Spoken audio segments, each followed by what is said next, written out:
Free diving daredevils. Daredevil lesson 19. Have you ever tried to see how long you can hold your breath under the water? If you're standing waist deep and you just stuck your head in the water, it's not a life-threatening test.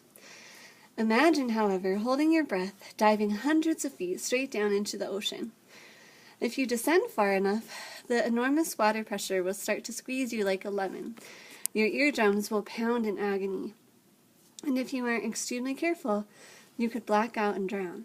People have been diving deep into the oceans of the world for thousands of years, as far back as 4,500 BC.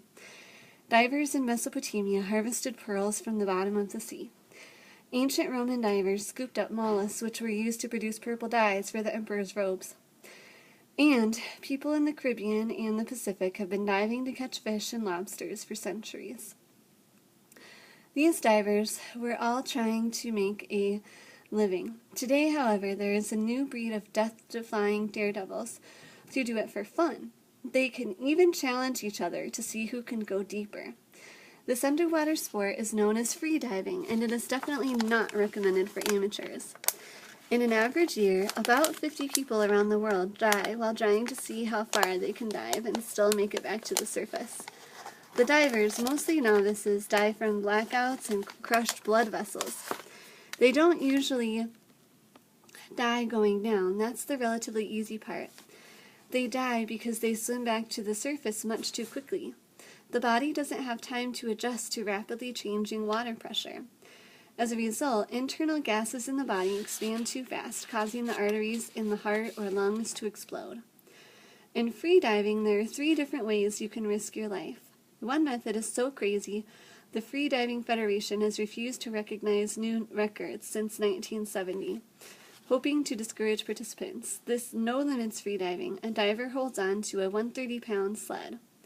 The sled is guided through the water by a rope. After the diver descended to a marker set at predetermined depth, he or she returns to the surface. In 1996, a Cuban no-limits diver named Pepin Ferris was submerged for 2 minutes, 35 seconds. He wore nose plugs but no goggles or mask. Ferris went down 436 feet, 4 inches and survived. That broke the old record of 426 feet, 6 inches, set by Humberto Palazzer of Italy. At such depths, water pressure does some pretty unpleasant things to the body. The face becomes contorted, and internal organs are squeezed up to the chest cavity. Lungs, compressed to the size of withered apples, have only 1/10 of their normal capacity.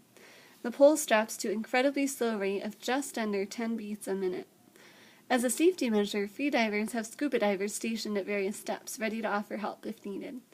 This arrangement saved Ferris' life when, on one of his free dives, a current carried him away from his original dive site. Although he ended up in shallower water, he was several hundred feet below the surface. At that depth, the water appeared black. Without a mask or flashlight,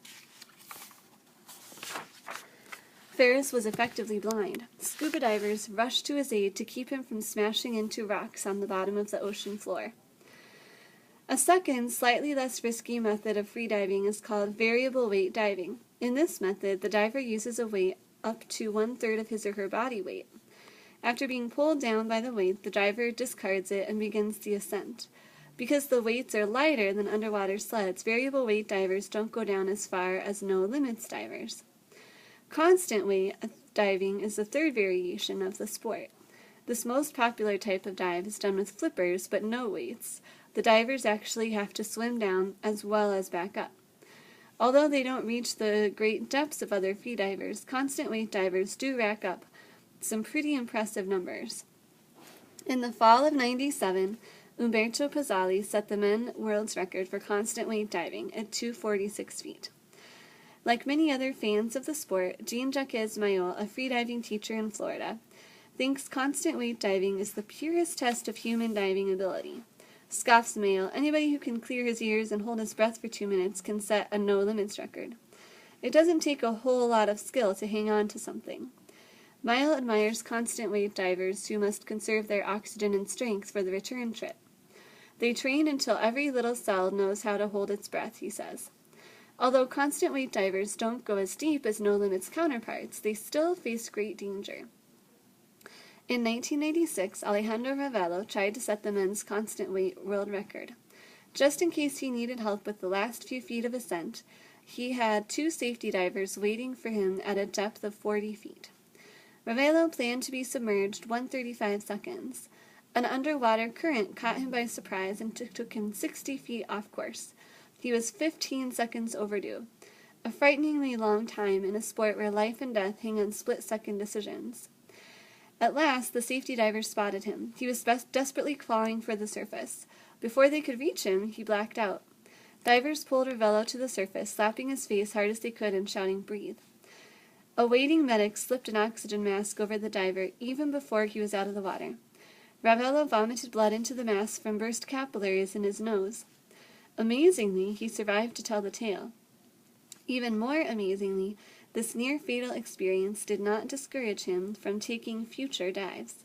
Saying he would try again in calmer waters, he added, "Even the fish were uncomfortable in the sea that day." Free diving is not an exclusive men's-only club.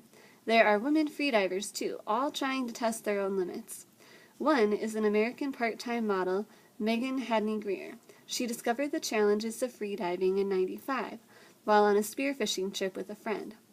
After diving for just a little over a year, Hadney-Greer set a new U.S. record for women at 155 feet. Then, on August 25, '97, she went even deeper, setting a new U.S. mark of 165 feet.